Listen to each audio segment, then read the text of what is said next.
शब्दांच्या सावलीत जगणारा लेखक. लोकांना वाटत होतं तो फक्त कथा लिहितो, पण खरं तर तो प्रत्येक कथेत स्वतःचं तुटलेलं आयुष्य लपवत होता.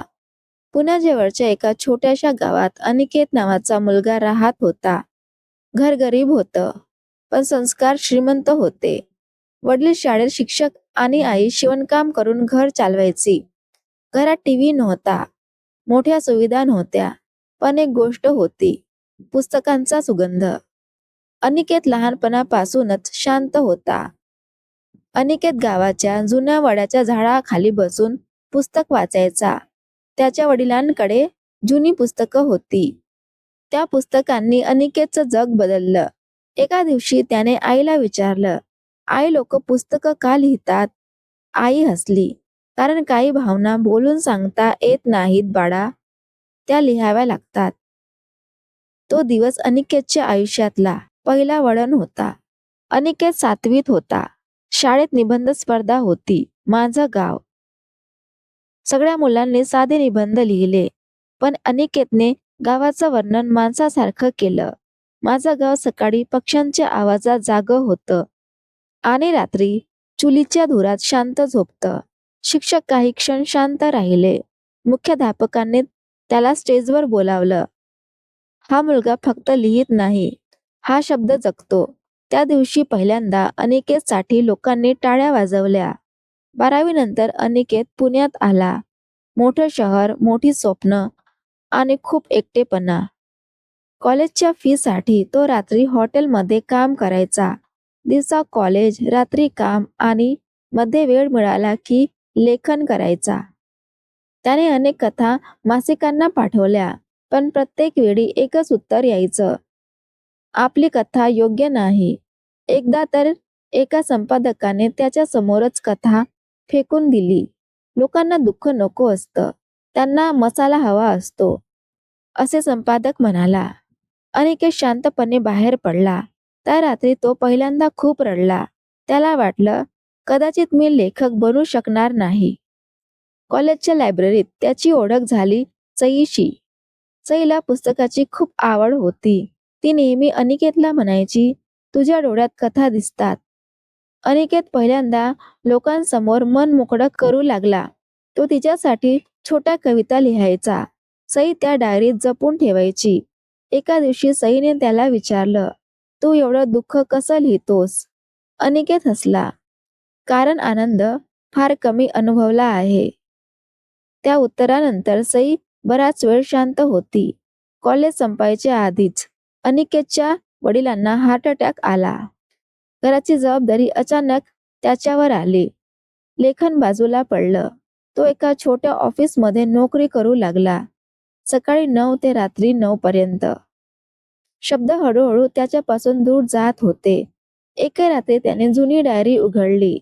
त्यात सईने लिहिलेली एक ओळ होती, तू लिहिणं सोडलंस तर तू स्वतःलाच हरवशील. त्या रात्री अनिकेतने पुन्हा लिहायला सुरुवात केली. एक कादंबरी जी आयुष्य बदलून गेली. तो रोज रात्री जागून लिहायचा. कधी मेणबत्तीच्या उजेडात, कधी थकलेल्या डोळ्यांनी. 6 महिन्यांनी त्याची कादंबरी पूर्ण झाली. शब्दांच्या सावल्या. ही एका अशा माणसाची कथा होती, जो लोकांसाठी हसत जगतो, पण आतून पूर्ण तुटलेला असतो.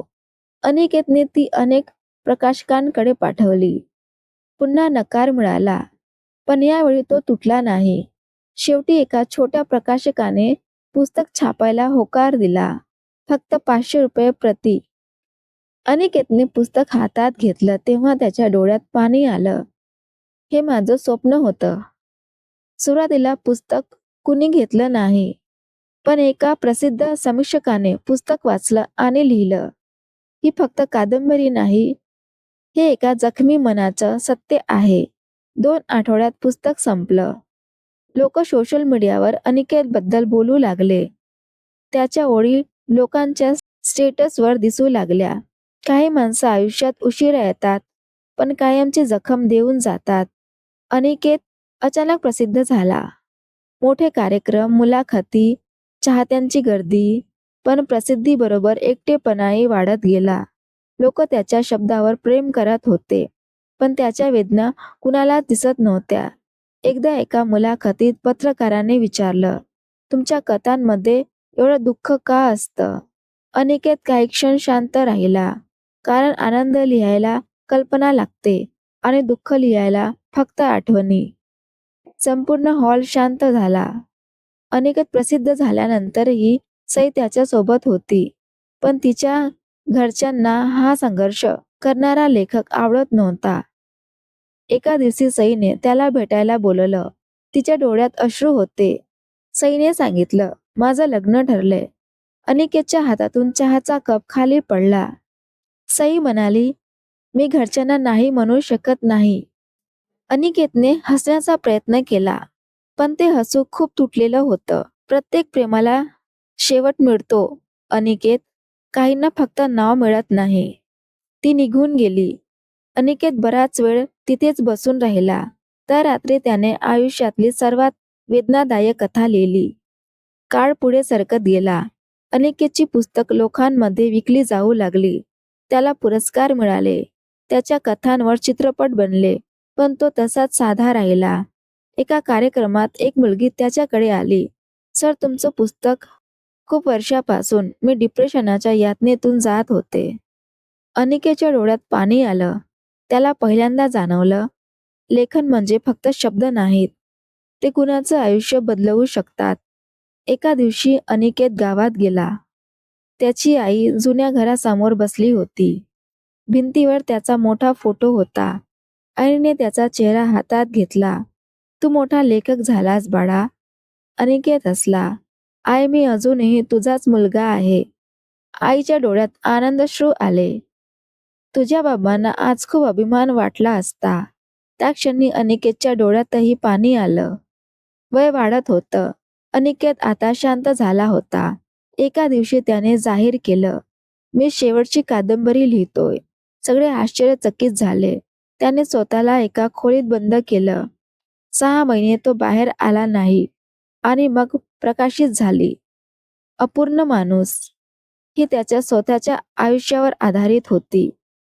लोक वेडे झाले त्या पुस्तकासाठी. प्रत्येकाला त्या कथेत स्वतःचं दुःख दिसत होतं.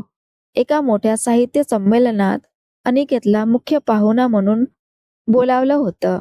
हजारो लोक उपस्थित होते. त्याने भाषण सुरू केलं. लोक मला महान लेखक म्हणतात, पण खरं सांगू, मी फक्त एकटा माणूस होतो, ज्याला बोलायला कुणी नव्हतं. म्हणून मी लिहायला लागलो. संपूर्ण सभागृह शांत होतं. तो पुढे म्हणाला, जर तुमच्या आयुष्यात दुःख असेल तर त्यापासून पडू नका. कारण सर्वात सुंदर कथा तुटलेल्या मनातून जन्माला येतात. टाळ्यांचा कडकडाट झाला. काही वर्षांनी अनिकेतचं निधन झालं. पण त्याचे शब्द अजूनही जिवंत होते. त्याच्या घरात हजारो पत्र सापडली, वाचकांनी लिहिलेली. तुमच्या पुस्तकाने मला जगायला शिकवलं. तुमच्या कथेत मला माझं आयुष्य दिसलं. तुम्ही फक्त लेखक नव्हता, तुम्ही आधार होता. त्याच्या टेबलावर शेवटची एक ओळ लिहिलेली होती. माणूस मरतो, पण त्याचे शब्द कधीच मरत नाहीत. खरा लेखक तो नसतो जो फक्त कथा लिहितो. खरा लेखक तो असतो जो लोकांच्या मनात कायमचं घर करून जातो.